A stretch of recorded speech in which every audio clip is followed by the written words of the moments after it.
Panggilan dari Gunung Lawu. Hujan baru saja reda di lereng Gunung Lawu. Kabut menebal di antara pepohonan pinus, menimbulkan kesunyian yang aneh. Raga Pramudia berdiri di tepi jalan tanah yang menuju desa Tlogo Kenongo. Di tangannya, selembar kertas usang dengan peta buatan tangan, peninggalan mendiang ayahnya. Di ujung peta tertulis satu kalimat pendek. Temuilah Sabdo Palon, penjaga sabda bumi. Raga tidak benar-benar mengerti apa maksud kalimat itu. Tapi sejak kematian ayahnya 3 bulan lalu, mimpi yang sama terus menghantui. Seorang lelaki tua berjubah abu-abu berdiri di tengah kabut, menatapnya sambil berkata, "Raga, waktumu sudah tiba untuk mendengar sabda." Setiap kali terbangun, Raga selalu merasakan getaran aneh di dadanya, antara takut dan penasaran. Perjalanan ke Tlogo Kenongo bukan sekadar pelarian. Ia merasa seolah sedang dijemput oleh sesuatu yang tak terlihat.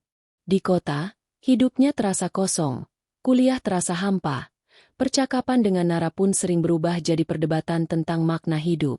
Nara, sahabat sejak SMA, selalu menegaskan bahwa spiritualitas hanya ilusi yang diciptakan manusia untuk menghibur diri dari ketidakpastian. Tapi bagi Raga, mimpi itu terlalu nyata untuk diabaikan. Desa Tlogo Kenongo menyambutnya dengan aroma tanah basah dan suara gamelan dari kejauhan. Penduduknya ramah, tapi banyak yang terdiam ketika Raga menyebut nama, Sabdo Palon. Beberapa hanya menggeleng, sebagian lainnya berbisik pelan, seolah takut memanggil nama itu terlalu keras. Seorang lelaki tua penjaga warung kopi di tepi jalan akhirnya berkata, "Kalau kau mencari Sabdo Palon, pergilah ke Telaga Kenongo saat matahari tenggelam. Tapi ingat, jangan menyebut namanya di tengah kabut." Sore itu, Raga melangkah ke arah telaga. Airnya bening, tapi memantulkan cahaya senja seperti perak cair. Ia duduk di tepi batu besar, mengeluarkan buku catatan ayahnya. Di halaman terakhir, ada tulisan yang samar, "Sabdo bukan sekadar nama. Ia adalah gema yang menjaga keseimbangan antara langit dan bumi." Raga membaca berulang-ulang, mencoba memahami. Tapi yang muncul justru rasa tenang yang aneh. Seperti ada sesuatu yang memanggilnya dari balik kabut. Saat matahari tenggelam, kabut mulai turun perlahan.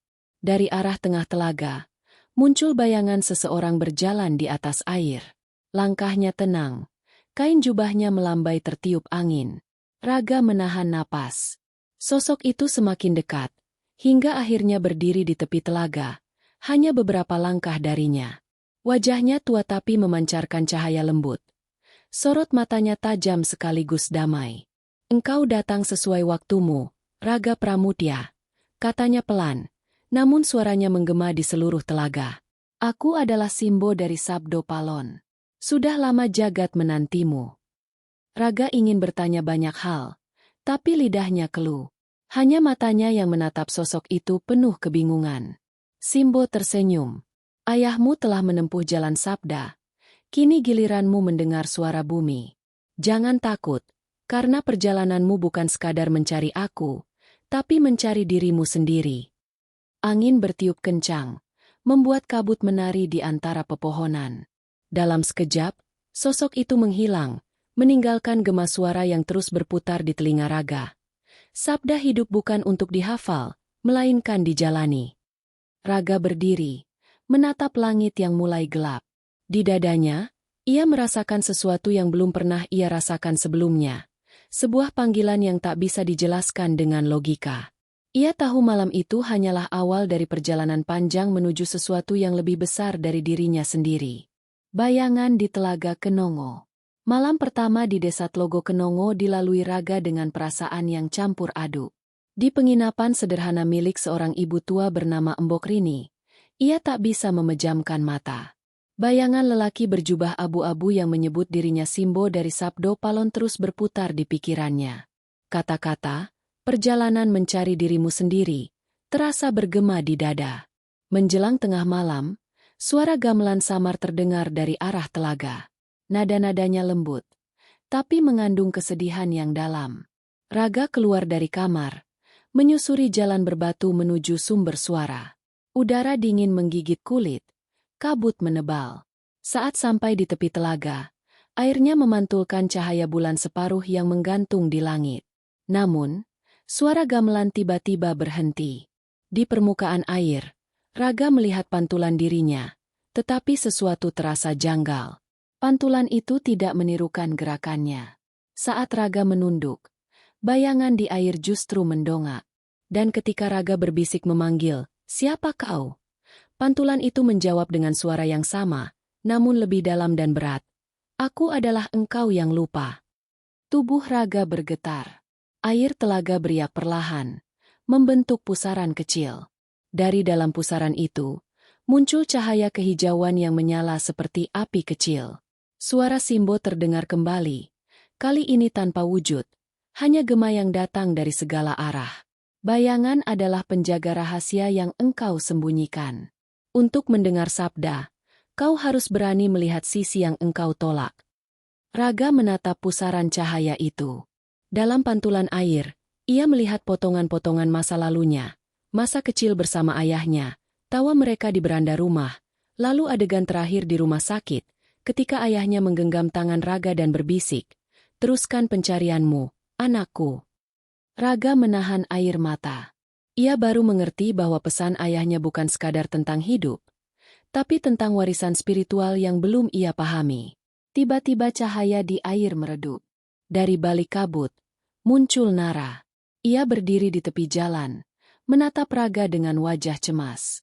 "Raga, aku sudah mencarimu sejak sore. Apa yang kau lakukan di sini?" katanya dengan nada kesal. Raga tertegun. "Bagaimana kau bisa tahu aku di sini?" Nara mengangkat ponselnya. "Aku menelusuri sinyal GPS MU. Kau tahu, aku tidak akan membiarkanmu terjebak sendirian di desa aneh ini." Raga menatap telaga lagi, tapi pantulan itu sudah lenyap. Airnya kembali tenang seperti kaca. Ia berusaha menjelaskan apa yang ia lihat, tapi Nara menatapnya tak percaya. "Raga, kau stres. Semua ini hanya halusinasi. Sabdo Palon, bayangan, cahaya, itu cuma imajinasi dari rasa kehilanganmu." "Tapi aku melihatnya sendiri. Nara." "Ia menyebut namaku, bahkan tahu tentang ayahku," jawab Raga lirih. Nara mendesah panjang. "Kau butuh istirahat. Ayo kembali ke penginapan." Mereka berjalan dalam diam.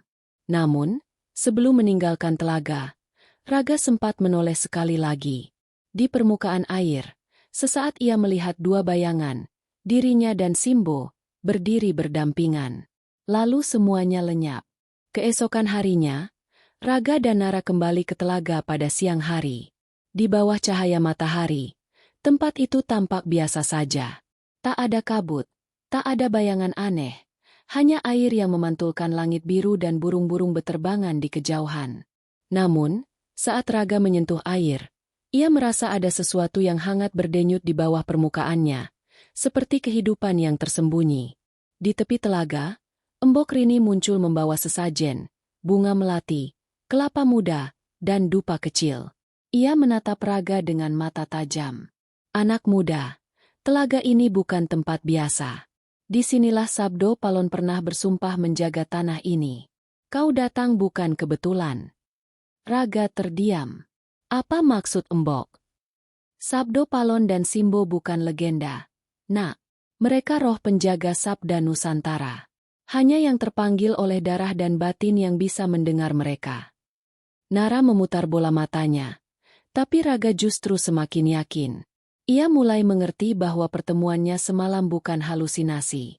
Sesuatu sedang membangunkannya dari tidur panjangnya. Sesuatu yang berkaitan dengan jati dirinya dan warisan ayahnya. Malam itu, Raga menulis di buku catatannya. "Bayangan bukan musuh. Ia adalah aku yang terlupakan." Mungkin, untuk memahami Sabdo Palon, aku harus terlebih dahulu memahami siapa diriku yang sejati. Di luar jendela, kabut mulai turun lagi. Dan di kejauhan, samar-samar terdengar suara gamelan yang sama, kali ini lebih pelan, seolah menunggu seseorang yang telah siap melangkah ke dunia sabda. Sabdo dari masa silam. Fajar di Tlogo Kenongo menyelinap pelan, menembus sela-sela pepohonan dan rumah-rumah beratap rumbia. Raga terbangun dari mimpi yang begitu nyata. Ia berada di tengah hutan dengan langit merah keemasan, mendengar suara banyak orang menyanyikan kidung kuno. Di tengah mereka berdiri sosok berjubah abu-abu, Simbo. Ia menatap Raga dengan senyum penuh arti sambil berkata, "Sabdo Palon bukan nama, melainkan janji yang belum ditepati." Saat Raga terjaga, dadanya masih bergemuruh. Suara kidung itu masih bergaung samar di telinganya. Nara sudah duduk di teras, menulis di laptopnya. "Aku sedang menulis artikel tentang desa ini," katanya tanpa menoleh. "Kau tahu, banyak mitos di sini ternyata berasal dari naskah-naskah tua Majapahit. Tapi tidak ada bukti tentang keberadaan orang bernama Sabdo Palon." Raga menatapnya lama. Mungkin karena ia tidak hidup di dunia yang bisa dibuktikan. Nara mendengus. Atau karena dia hanya legenda. Setelah sarapan, Raga pergi ke rumah Mbok Rini. Perempuan tua itu sedang menyiapkan dupa di ruang tengah. Udara di rumahnya berbau kemenyan dan bunga kenanga. Di dinding tergantung lukisan usang bergambar dua sosok. Satu berpakaian kebesaran kerajaan, satu berjubah abu-abu dengan mata tajam. "Siapa mereka, Mbok?" tanya Raga. Mbok Rini menatap lukisan itu lama, seolah memilih kata. "Yang berseragam itu adalah Brawijaya Pamungkas, raja terakhir Majapahit. Yang satunya, Sabdo Palon, sang penasehat spiritual." Setelah keruntuhan Majapahit, Sabdo Palon menghilang ke jagat sunyi dan bersumpah akan kembali ketika Nusantara lupa pada jiwanya sendiri. Raga menelan ludah. "Jadi, kau percaya dia masih ada?" "Anak muda," kata Mbok Rini pelan. "Roh tidak mati. Ia hanya berpindah wujud. Kadang menjadi angin, kadang suara dalam mimpi. Mungkin engkau mendengarnya karena darah ayahmu menyimpan ikatan lama dengan sabda itu." Raga termenung. Ia tak tahu apakah harus percaya, tapi sesuatu di dalam dirinya bergetar ketika mendengar kata, ikatan darah. Ia teringat pada cincin batu hijau yang selalu dikenakan ayahnya. Cincin itu kini berada di sakunya. Saat disentuh, terasa hangat seolah berdenyut. Menjelang sore, Raga berjalan ke telaga lagi. Ia ingin mencari Simbo, atau setidaknya tanda kehadirannya. Nara menolak ikut kali ini, lebih memilih menulis di penginapan. "Aku tidak mau mengejar bayangan," katanya. Tapi Raga tahu, ia harus pergi sendiri. Di tepi telaga, udara terasa berat. Kabut belum turun, tapi langit tampak aneh. Awan berlapis dua seperti pusaran besar. Raga duduk di batu besar yang sama seperti malam pertama. Ia menggenggam cincin ayahnya, lalu berbisik. "Simbo, jika kau mendengar, aku ingin tahu siapa sebenarnya ayahku dan apa hubunganku denganmu." Tiba-tiba angin berputar di sekelilingnya. Daun-daun bergetar, dan permukaan telaga bergolak pelan. Dari pusaran air muncul semburat cahaya biru. Lalu sosok Simbo perlahan terbentuk di atasnya. Tidak seutuh manusia, tapi cukup jelas untuk dikenali. "Engkau datang dengan niat yang jernih," ujar Simbo. Suaranya bergema seperti datang dari segala arah. "Ayahmu adalah penjaga sabda. Ia pernah belajar dariku sebelum dunia melupakan bahasa bumi." Raga terpaku. "Belajar? Darimu?" Simbo mengangguk. Ia seorang penulis naskah kuno, bukan sekadar pencatat sejarah. Ia menuliskan ulang ajaran-ajaran Nusantara agar tak hilang. Tapi sebelum ia selesai, waktunya habis. Sekarang, tugas itu jatuh padamu. Raga merasa tubuhnya ringan, seolah udara di sekitarnya berubah menjadi gelombang. Ia menatap mata Simbo, dan dalam sekejap melihat kilasan masa lalu, Majapahit yang terbakar, raja yang berlutut di hadapan seorang pertapa berjubah abu-abu, dan kalimat yang terukir di langit merah. Ketika manusia lupa asalnya, sabda akan memanggil darahnya sendiri. Raga terhuyung, lalu jatuh berlutut. Nafasnya tersengal, tapi dalam dirinya muncul pemahaman baru. Mungkin inilah panggilan yang ayahnya maksud.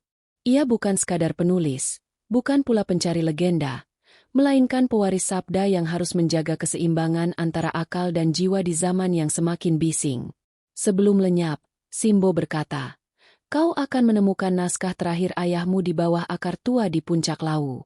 Di sanalah sabda menunggu untuk dihidupkan kembali. Raga menatap air yang kembali tenang. Suara gemerisik daun di sekitarnya seperti bisikan halus. Bangkitkan sabda, sebelum dunia membisu. Ia menggenggam cincin batu hijau itu erat. Sementara di kejauhan, awan berputar seperti mata yang mengawasinya. Ia tahu, ini baru permulaan perjalanan yang akan mengguncang keyakinannya, antara dunia nyata dan dunia yang disembunyikan di balik sabda. Ritual di antara dua dunia.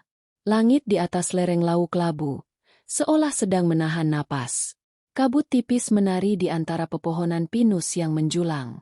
Raga berdiri di bawah akar besar yang menjulur dari tebing batu, tempat yang disebut Embok Rini sebagai Watu Sembilan, pintu masuk ke jagat batin Lawu. Di tangan kirinya, ia menggenggam cincin batu hijau peninggalan ayahnya. Di tangan kanan, buku catatan lusuh yang berisi petunjuk menuju naskah terakhir. Nara berdiri beberapa langkah di belakangnya, membawa senter dan kamera. Ia menatap Raga dengan cemas. Kau yakin ini ide bagus? Tempat ini bahkan tak ada di peta, katanya. Raga menatap akar-akar itu, meraba permukaannya yang lembab dan dingin. Simbo bilang naskah ayahku tersembunyi di sini. Aku harus menemukan jawabannya. Nara menghela napas, lalu menyalakan kamera. Baiklah, kalau kau ingin menggali mitos, biarkan aku merekamnya. Setidaknya aku bisa membuktikan bahwa semua ini hanya permainan sugesti. Namun begitu cahaya senter mengenai akar itu, udara berubah berat. Tanah di bawah mereka bergetar lembut, seperti napas yang keluar dari dalam bumi. Dari sela akar, muncul semburat cahaya biru kehijauan. Aroma dupa dan tanah basah bercampur menjadi satu. Raga berlutut, menyentuh cahaya itu. Tiba-tiba seluruh tubuhnya tersentak, seolah aliran listrik mengalir dari tanah ke dadanya. Dunia di sekitarnya bergeser. Dalam sekejap, hutan menghilang. Ia berdiri di tengah ruangan batu yang diterangi api obor. Dindingnya penuh ukiran aksara kuno.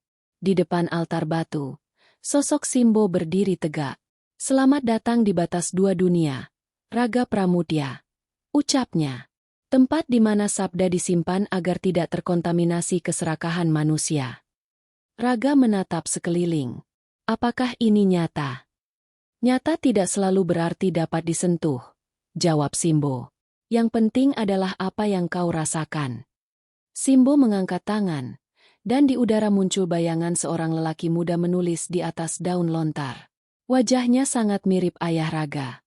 Ia menulis dengan cepat, lalu berhenti, menatap ke arah Raga seolah menyadari kehadirannya. Ayah, bisik Raga. Suara Simbo terdengar lirih. Ia menulis naskah Sabda Bumi, wahyu terakhir dari ajaran yang hampir punah. Tapi ketika penjaga dunia modern mulai menutup mata batinnya, naskah itu harus disembunyikan. Simbo kemudian menunjuk altar batu. Di atasnya, tergeletak gulungan lontar berbalut kain merah. Itulah yang kau cari.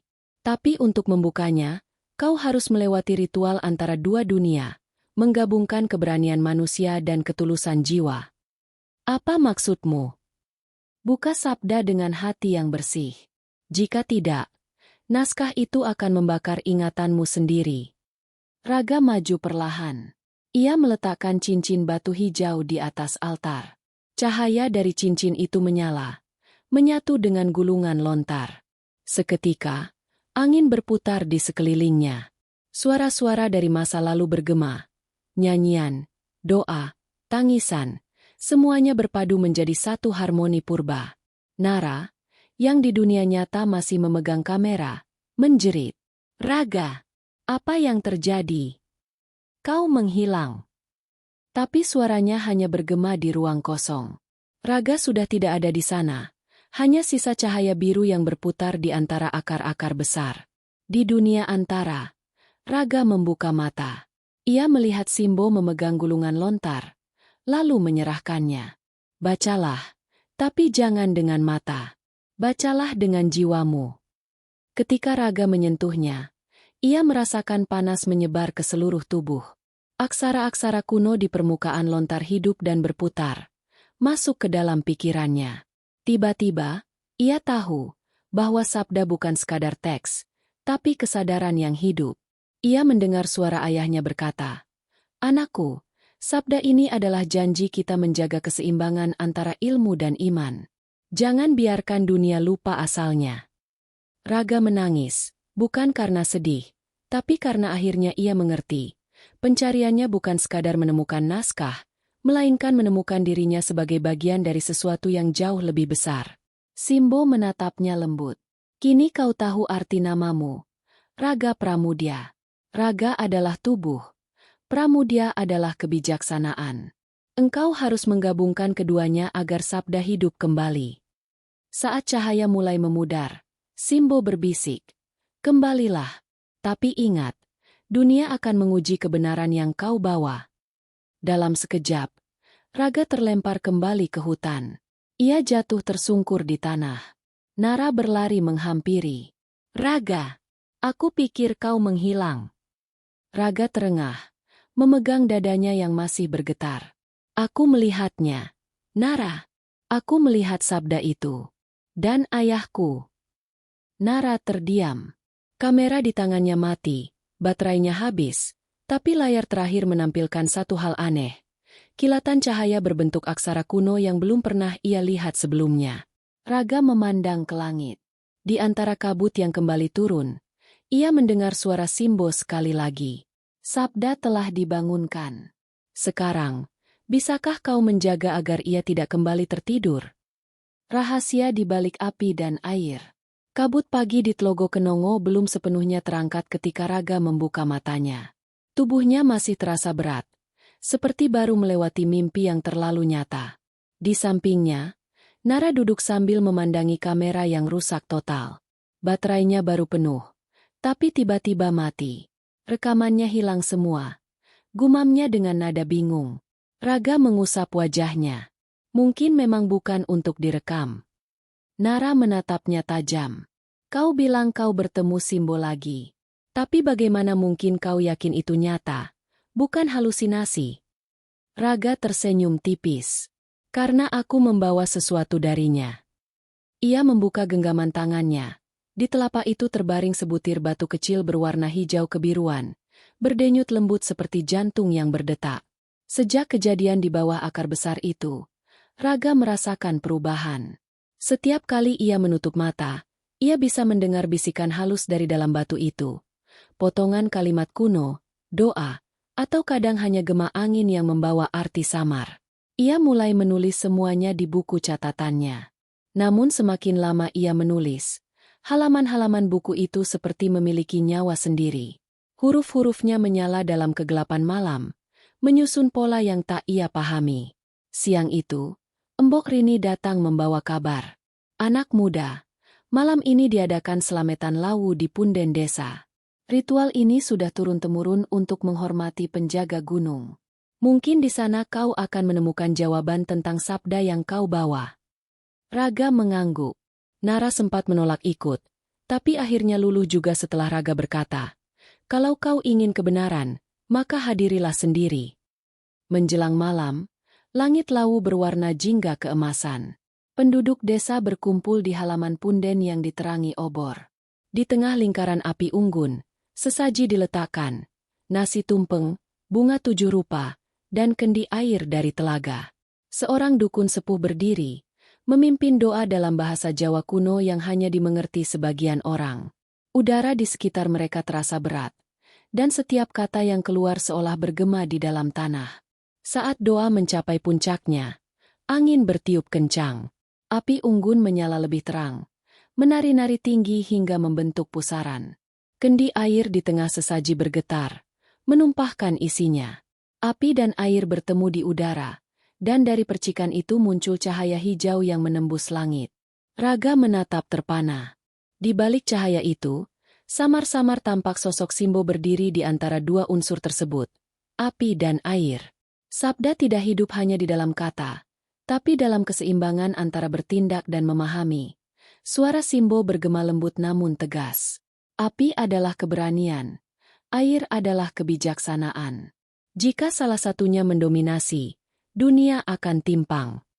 Raga melangkah maju, melewati lingkaran orang-orang yang ketakutan. Apa yang harus kulakukan dengan sabda ini? Simbo menatapnya, lalu menunjuk ke arah batu di tangan Raga. Sabda telah bersemayam di dalammu, tapi dunia luar belum siap menerimanya. Kau harus mengujinya, agar kau tahu mana bagian dari dirimu yang masih gelap. Tiba-tiba, tanah di bawah mereka retak. Api dari unggun merembes ke dalam celah, dan air dari kendi mengalir mengikutinya. Dari pusaran itu muncul dua sosok bayangan. Satu berwujud Raga dengan mata menyala merah seperti bara, satu lagi Raga dengan wajah pucat kebiruan seperti permukaan telaga di tengah malam. Mereka saling menatap, lalu berbicara bersamaan. Aku adalah keberanianmu yang tak terkendali. Aku adalah ketenanganmu yang berubah menjadi penolakan. Raga tertegun. Ia merasa kedua sosok itu adalah cerminan sisi dirinya. Satu mewakili kemarahan, satu mewakili ketakutan. Simbo berujar, gabungkan keduanya, atau mereka akan menelan jiwamu. Dalam cahaya yang semakin kuat, Raga memejamkan mata. Ia mengingat ajaran ayahnya tentang kesabaran dan keberanian. Perlahan ia melangkah ke arah kedua bayangan itu, merentangkan tangan. Aku tidak menolak kalian. Kalian adalah bagian dari diriku. Begitu ujung jarinya menyentuh mereka, ledakan cahaya terjadi. Api dan air berpadu, menghasilkan kilauan hijau menyilaukan. Saat cahaya mereda, bayangan-bayangan itu lenyap. Batu di tangan Raga kini bersinar lebih terang, menampilkan tulisan halus di permukaannya. Sabda sejati lahir dari keseimbangan antara panas dan sejuk, antara marah dan tenang. Semua penduduk desa berlutut ketakutan. Api unggun padam, tapi kehangatan aneh masih menyelimuti udara. Nara, yang menatap kejadian itu dari balik kamera lain yang ia siapkan, akhirnya bersuara pelan. Raga, aku tak bisa menjelaskan apa yang kulihat. Raga hanya tersenyum. Karena ini bukan untuk dijelaskan. Ini untuk dijalani. Simbo perlahan menghilang bersama cahaya malam, meninggalkan suara samar di telinga Raga. Api dan air telah bersatu. Kini waktumu menjaga sabda agar tak dipadamkan manusia. Raga menatap langit yang kembali gelap. Di kejauhan, Gunung Lawu memancarkan cahaya redup di puncaknya, seolah mengingatkan bahwa perjalanan belum selesai. Ia tahu, di balik api dan air, masih ada rahasia yang menunggu di jantung gunung, di tempat sabda pertama kali diucapkan. Pelajaran dari Simbo. 3 hari setelah ritual di Punden, suasana desa Tlogo Kenongo terasa lain. Angin yang berhembus dari arah gunung membawa aroma dupa yang samar, dan suara gamelan malam kini terdengar lebih jelas setiap menjelang tengah malam. Penduduk desa menganggap itu tanda berkah, namun bagi Raga, itu adalah panggilan. Ia tahu Simbo belum selesai memberinya pelajaran. Sejak malam ritual, Raga mulai mengalami perubahan. Ia bisa mendengar bisikan halus dari alam sekitar, desiran angin yang seperti berbicara, gemericik air yang seolah menyampaikan pesan. Ketika ia menulis di buku catatannya, tangan kirinya kadang bergerak sendiri, menulis kalimat dalam aksara yang tidak ia kenal. Nara mengamati semua itu dengan campuran rasa takut dan kagum. Kau seperti orang lain sekarang, ujarnya suatu pagi. Bukan orang lain, jawab Raga lirih. Mungkin aku baru mulai menjadi diriku sendiri. Hari itu, mereka berdua mendaki lebih tinggi ke arah lereng Lawu, menuju tempat yang disebut warga sebagai Watu Lintang, sebuah batu besar di tengah padang rumput yang dipercaya menjadi titik pertemuan antara dunia manusia dan dunia halus. Langit berwarna kelabu muda, dan kabut bergerak pelan seolah menuntun langkah mereka. Di depan batu itu, Raga berhenti. Ia menutup mata dan meletakkan batu sabda di tanah. Simbo, panggilnya. Aku sudah menggabungkan api dan air. Apa yang harus kulakukan selanjutnya? Udara di sekitar mereka menggetar. Nara mundur beberapa langkah, menggenggam kamera, jantungnya berdebar. Lalu dari kabut, sosok Simbo muncul perlahan, lebih jelas dari sebelumnya. Wajahnya tampak damai tapi mata tuanya menyimpan kedalaman yang menakutkan. Sabda tidak cukup untuk dimiliki, kata Simbo. Ia harus dijalani. Kau telah mengenali 2 unsur, keberanian dan kebijaksanaan. Kini saatnya mempelajari keseimbangan ketiga, jiwa yang sadar. Apa maksudmu? Banyak manusia berani, banyak pula yang bijak, tapi sedikit yang benar-benar sadar akan kehadiran dirinya di semesta. Kesadaran itu adalah jembatan antara sabda dan tindakan. Simbo menunjuk ke batu besar itu. Duduklah di atas batu lintang. Tutup matamu. Biarkan dunia berbicara. Raga menurut. Begitu ia duduk bersila dan menutup mata, dunia di sekitarnya lenyap. Ia merasa dirinya melayang di tengah ruang tanpa arah. Suara air, angin, bahkan detak jantungnya berpadu menjadi satu irama. Dalam kehampaan itu, ia mendengar suara-suara manusia, jeritan, tawa, tangis, semuanya datang bersamaan. Dunia selalu berbicara. Suara Simbo bergema di dalam pikirannya. Namun manusia terlalu sibuk mendengar dirinya sendiri. Kesadaran sejati adalah ketika engkau bisa mendengar tanpa ingin menjawab. Raga mencoba menenangkan pikirannya. Perlahan suara-suara itu memudar, berganti dengan satu bunyi lembut, denyut bumi. Dari dalam dirinya, muncul cahaya putih yang mengalir seperti sungai, menembus dadanya lalu melingkupi seluruh tubuh. Ia melihat bayangan ayahnya, tersenyum dari kejauhan. Jadilah penjaga sabda, Raga. Suara ayahnya terdengar, tapi jangan pernah merasa memilikinya. Sabda bukan milik siapapun. Ketika Raga membuka mata, kabut di sekitarnya telah berubah menjadi lingkaran cahaya lembut. Di depannya, Simbo berdiri tanpa bayangan. Engkau telah mulai melihat bukan dengan mata, tapi dengan jiwa, ujarnya. Itu pelajaran pertama dari kesadaran. Tapi perjalananmu belum selesai. Sabda harus diuji di dunia manusia, di antara keraguan dan keinginan. Raga menatapnya. Bagaimana aku tahu apa yang harus kulakukan? Simbo tersenyum samar. Dunia akan mengirimkan pertanyaannya sendiri. Tiba-tiba langit bergemuruh. Kilat menyambar di kejauhan, dan dari arah bawah bukit terdengar suara orang berteriak. Nara berlari ke tepi lereng. Raga, lihat, desa terbakar. Api merah menyala di ujung desa. Asap hitam membubung ke langit. Raga berdiri terpaku, lalu menoleh ke arah Simbo, namun sosok itu telah lenyap. Mereka berdua berlari menuruni bukit. Saat tiba di tepi desa, terlihat lumbung padi terbakar. Penduduk panik, berusaha memadamkan api dengan ember dan kain basah. Raga segera ikut membantu, membawa air dari sumur, bekerja bersama mereka. Tapi api seolah tak mau padam. Di tengah kekacauan itu, suara Simbo bergema di dalam pikirannya. Ujianmu telah datang.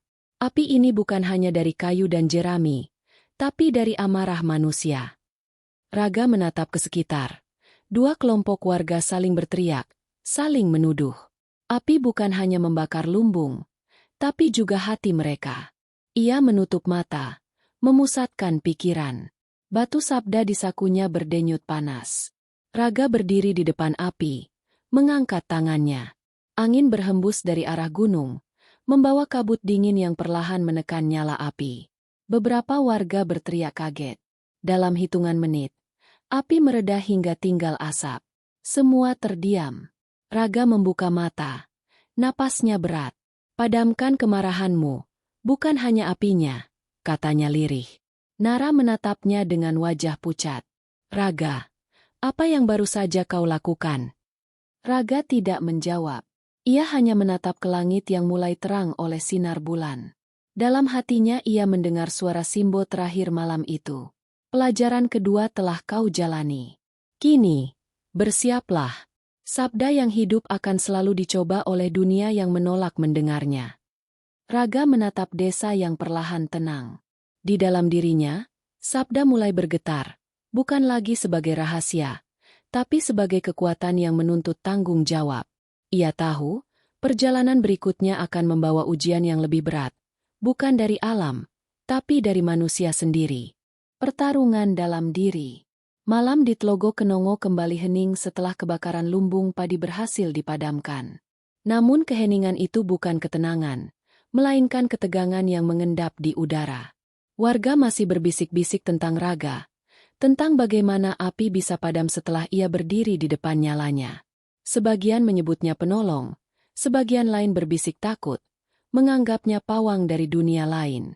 Raga berdiam di beranda penginapan, menatap bintang yang tertutup awan tipis. Batu sabda di saku jaketnya berdenyut pelan, seolah ikut bernapas bersamanya. Sejak malam kebakaran, ia merasakan sesuatu berubah dalam dirinya, kekuatan yang mengalir di setiap detak jantung. Ia bisa merasakan emosi orang-orang di sekitarnya. Amarah, ketakutan, iri, kadang terlalu kuat hingga membuat kepalanya berdenyut. Nara keluar membawa 2 cangkir kopi hitam. Ia duduk di sebelahnya, menatap wajah Raga yang muram. "Kau berbeda," katanya pelan. "Dulu kau banyak bertanya, sekarang kau lebih banyak diam." Raga meneguk kopinya perlahan. "Mungkin karena aku mulai mendengar hal-hal yang dulu tidak bisa kudengar. Seperti suara alam." Raga menggeleng. "Suara dalam diriku sendiri." Beberapa hari kemudian, Raga memutuskan untuk menyendiri di hutan dekat lereng gunung. Ia ingin menenangkan pikirannya, tapi semakin lama ia duduk diam di sana, suara-suara di kepalanya justru semakin ramai. Suara ayahnya, suara Simbo, suara Nara, bahkan suara dirinya sendiri yang penuh keraguan. "Kau bukan penjaga sabda. Kau hanya manusia yang tersesat dalam mimpi ayahmu. Sabdo Palon hanyalah mitos, dan kau hanya mempermainkan dirimu sendiri." Ia berteriak, menutup telinganya, namun suara itu tidak berhenti. Dari balik kabut, muncul sosok, bayangan dirinya, berpakaian hitam, wajahnya sama persis tapi matanya merah menyala. "Aku bagian darimu," katanya dingin. "Bagian yang ingin kau buang, tapi tak pernah benar-benar hilang." Raga mundur, tapi tanah di belakangnya seperti lenyap. Ia terjatuh ke dalam kegelapan tanpa dasar. Dalam ruang itu, hanya ada dirinya dan bayangan itu. "Sabda memberi kekuatan," ujar bayangan itu. "Tapi kekuatan selalu menuntut arah. Tanpa arah, kau hanya akan menjadi perantara bagi kekacauan." "Aku tidak menginginkan kekuatan," balas Raga. Napasnya tersengal. "Aku hanya ingin memahami." Pemahaman tanpa keberanian adalah kelemahan. Dan keberanian tanpa pengendalian adalah kehancuran. Bayangan itu tertawa pelan. "Kau pikir Simbo memberimu sabda karena kau pantas?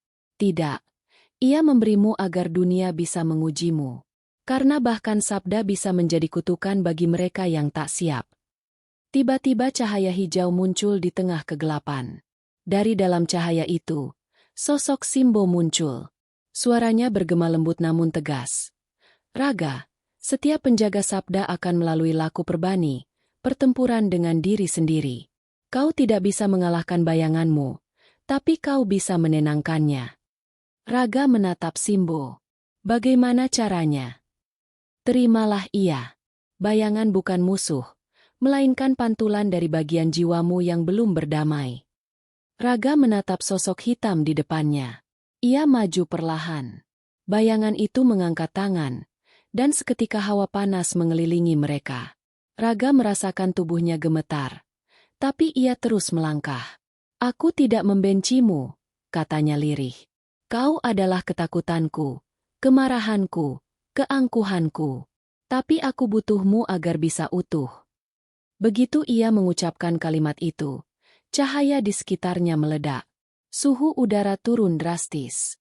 Bayangan hitam itu perlahan melebur, berubah menjadi kabut tipis yang menyatu ke dalam tubuhnya. Di dadanya, batu sabda bersinar terang. Dari dalam cahaya itu muncul suara ayahnya. Lembut, tenang, penuh kasih. "Anakku, akhirnya kau memahami. Sabda bukan untuk menolak gelap, tapi untuk menyalakan cahaya di tengahnya." Raga tersungkur, menangis dalam diam. Saat ia membuka mata, ia sudah kembali di tepi hutan. Kabut mulai terangkat, menyingkap sinar pagi. Di kejauhan, Nara berlari menghampiri. "Raga, aku mencarimu semalaman," serunya. Raga bangkit perlahan, tubuhnya masih lemah. "Aku baik-baik saja," katanya singkat. Nara menatap wajahnya. Ada sesuatu yang berbeda. Matanya tampak lebih dalam, tapi juga lebih tenang. Apa yang terjadi padamu? Raga menatap pepohonan yang bergoyang ditiup angin. Aku baru saja berdamai dengan diriku sendiri.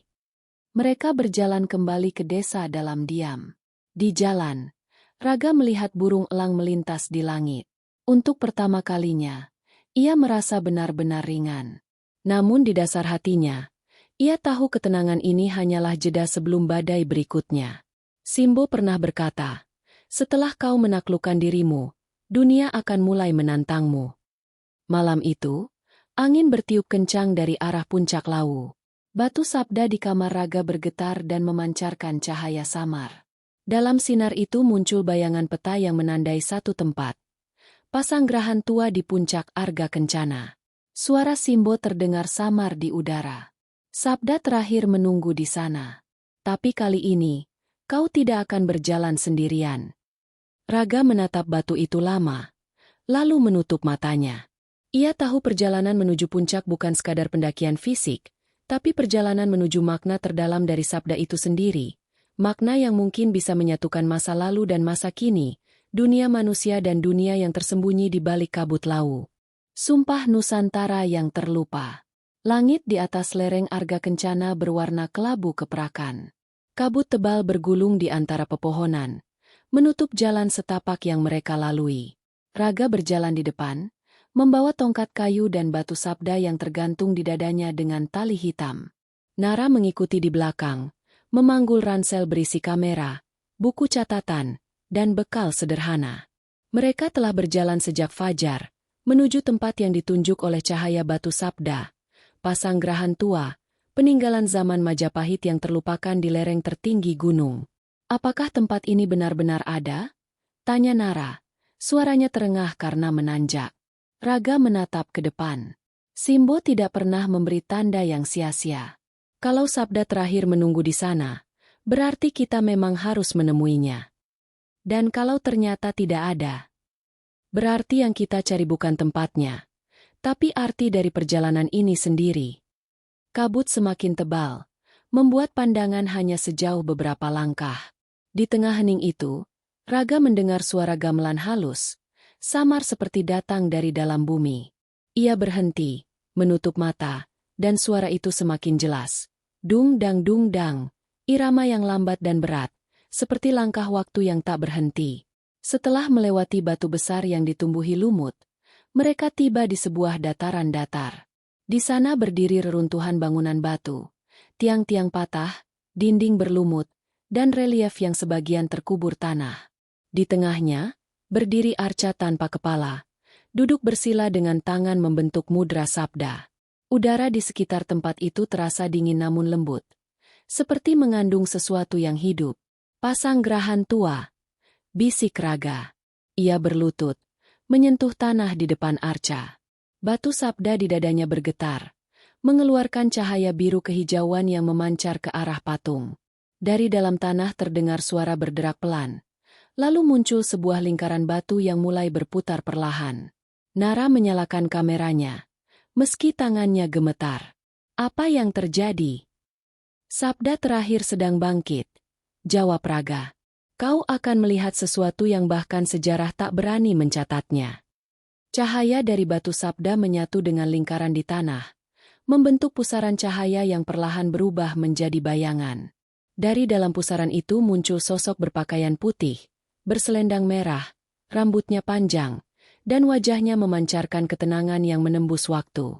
Suara gamelan berubah menjadi lebih dalam, dan udara beraroma dupa dan tanah basah. Sabdo Palon Simbo. Raga menunduk, suaranya bergetar. Sosok itu menatapnya lama. Engkau telah melewati 3 laku utama, keberanian, kesadaran, dan keseimbangan. Kini saatnya engkau mendengar sabda yang dunia telah lupa. Ia mengangkat tangannya, dan udara di sekitar berubah menjadi ruang luas penuh cahaya. Di hadapan mereka, muncul bayangan masa lalu, istana Majapahit, para Brahmana, prajurit, dan rakyat yang berkumpul di alun-alun. Suara genderang menggema. Di tengah kerumunan, berdiri Sabdo Palon dalam wujud manusia, berbicara kepada seorang raja muda. Aku tidak meninggalkan tanah Jawa. Suaranya menggema dalam gema sejarah. Aku hanya menunggu, hingga manusia mengingat janjinya pada bumi. Cahaya berganti, memperlihatkan ribuan wajah manusia dari berbagai zaman. Petani, pelaut, murid, pemuda, hingga pekerja modern. Semuanya menatap ke arah Raga, seolah menuntut sesuatu. Dulu, sebelum masa berganti, kata Simbo, ada sumpah Nusantara yang tidak pernah ditulis. Bukan tentang wilayah atau kekuasaan, melainkan tentang keseimbangan. Manusia bersumpah menjaga alam, dan alam bersumpah menjaga manusia. Tapi sumpah itu dilupakan. Itulah sebab dunia kehilangan arah. Raga menatapnya dalam diam. Dan apa tugasku? Tugasmu bukan menjadi penyelamat, jawab Simbo, tapi menjadi pengingat. Sabda harus kembali bersuara melalui manusia muda, bukan lewat kitab atau mantra. Kau harus menyalakan api kesadaran itu di antara mereka. Nara melangkah maju, wajahnya penuh rasa takjub. Mengapa kami? Mengapa bukan orang lain? Simbo menatapnya lembut. Karena kalian tidak mencari kekuasaan, hanya kebenaran.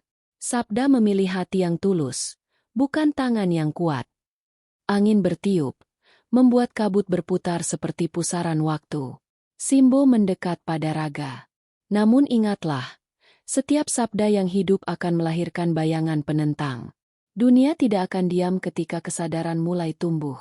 Banyak yang akan menganggapmu gila, bahkan berbahaya. Tapi jangan takut. Kebenaran tidak perlu pembelaan, hanya keberlanjutan. Raga menatap mata Simbo. Apakah ini akhir dari perjalananku? Ini bukan akhir, jawab Simbo. Ini awal dari zaman baru. Setelah sabda terucap kembali, dunia akan menimbang, apakah manusia layak menyalakan kesadaran yang dulu mereka padamkan. Cahaya di sekeliling mereka berputar semakin cepat. Arca tanpa kepala itu mulai retak, lalu pecah, memperlihatkan ruang kosong di dalamnya. Dari sana keluar sebuah batu hitam kecil berbentuk tetesan air.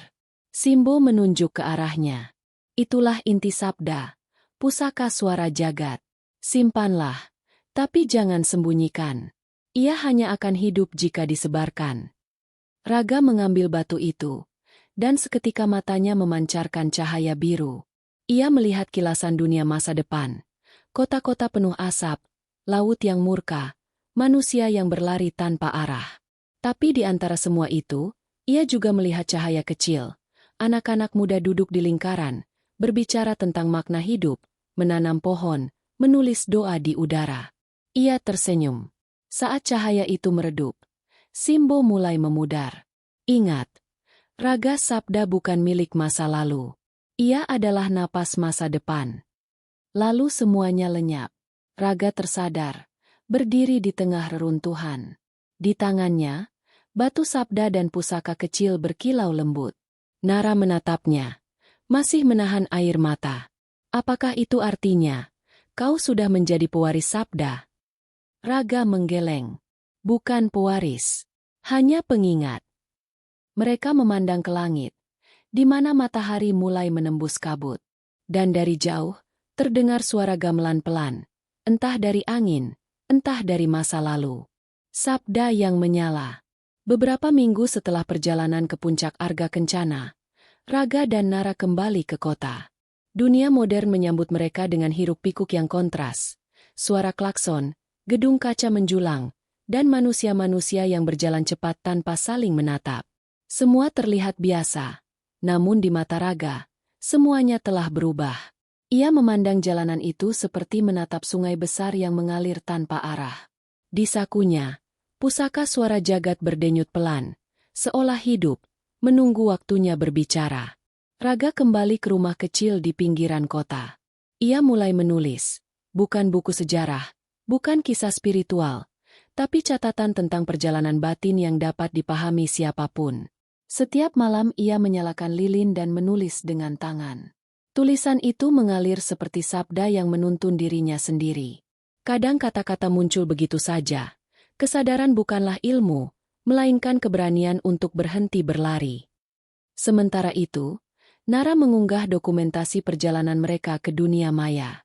Ia tidak menulis secara eksplisit tentang Simbo atau Sabda, hanya potongan kisah dan refleksi, video tentang kabut lawu, suara gamelan yang terekam samar, wajah Raga saat menatap langit di Pasanggerahan. Tapi sesuatu yang aneh terjadi. Video itu menyebar cepat. Dalam beberapa hari, ribuan orang menontonnya, meninggalkan komentar.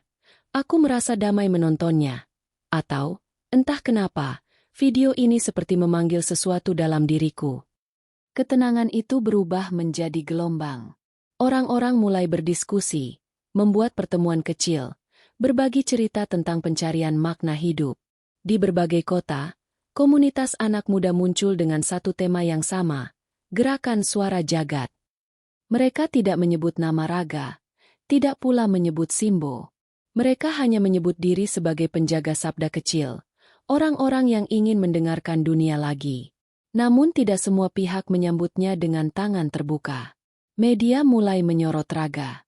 Pemuda misterius di balik gerakan spiritual viral, tulis salah satu judul berita.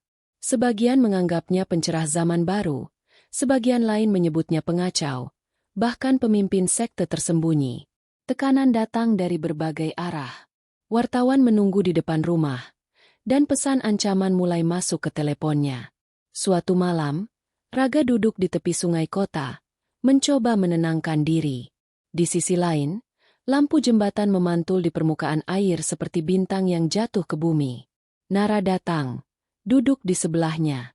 Mereka mulai menuduhmu hal-hal aneh, katanya. Aku tahu, jawab Raga tenang. Tapi sabda memang selalu diuji oleh kebisingan dunia. Apakah kau menyesal telah membangunkannya? Raga tersenyum tipis.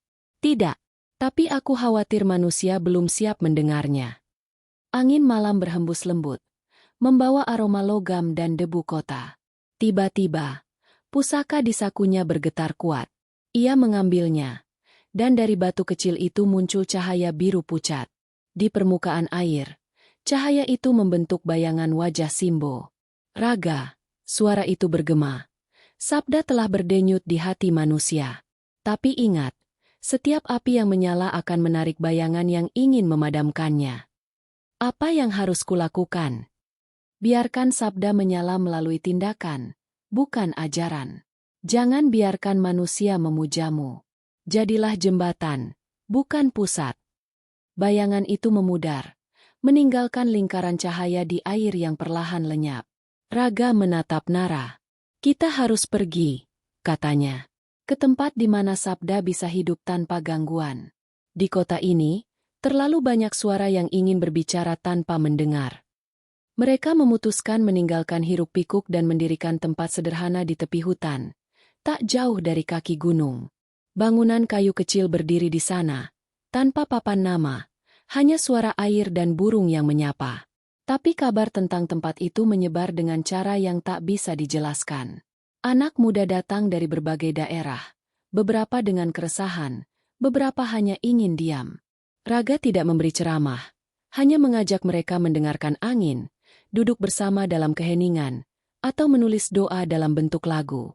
Suatu malam, di bawah cahaya bulan, Raga berdiri di depan mereka. Api unggun di tengah lingkaran memantulkan wajah-wajah muda yang serius mendengarkan. Kalian tidak perlu mencari sabda di gunung atau kitab, katanya. Sabda itu ada di napas kalian, di cara kalian memandang dunia, di keputusan kecil untuk tidak merusak, tidak membenci, tidak menyerah. Semuanya diam, hanya suara jangkrik yang terdengar. Api unggun menari perlahan. Sabdo Palon tidak pernah hilang, lanjut Raga. Ia hidup di dalam setiap manusia yang berani mendengar suaranya sendiri. Dari kejauhan, Nara merekam momen itu tanpa berkata apa-apa. Kamera bergetar halus di tangannya, menangkap cahaya api yang perlahan berubah menjadi warna biru, warna yang sama seperti cahaya pusaka. Keesokan paginya, mereka terbangun oleh cahaya lembut di langit timur. Kabut menutupi lembah, tapi di balik kabut itu, seolah ada sinar yang datang dari dalam bumi. Batu sabda di dada Raga bersinar sekali lagi, lalu redup, seperti menyampaikan pesan terakhir. Ia tahu, tugasnya belum selesai, tapi jalannya sudah menemukan arah. Beberapa bulan kemudian, tempat mereka menjadi simbol diam-diam bagi banyak anak muda yang mencari makna di tengah dunia yang terlalu cepat. Tak ada organisasi, tak ada doktrin, hanya pertemuan, percakapan, dan keheningan yang menumbuhkan pengertian. Di malam terakhir sebelum musim hujan, Raga menatap langit penuh bintang. Ia teringat pada kata-kata Simbo. Sabda bukan untuk didengar sekali, tapi untuk terus diingat. Ia menutup mata, mengucap dalam hati, sabda telah menyala. Kini biarlah dunia memilih untuk mendengarnya. Dan di bawah langit Jawa yang abadi, suara gamelan samar terdengar kembali, tidak dari masa lalu, tetapi dari masa depan yang mulai sadar akan dirinya. Sabdo Palon Simbo telah hidup kembali, bukan sebagai legenda, tapi sebagai kesadaran yang bernafas di dada generasi baru.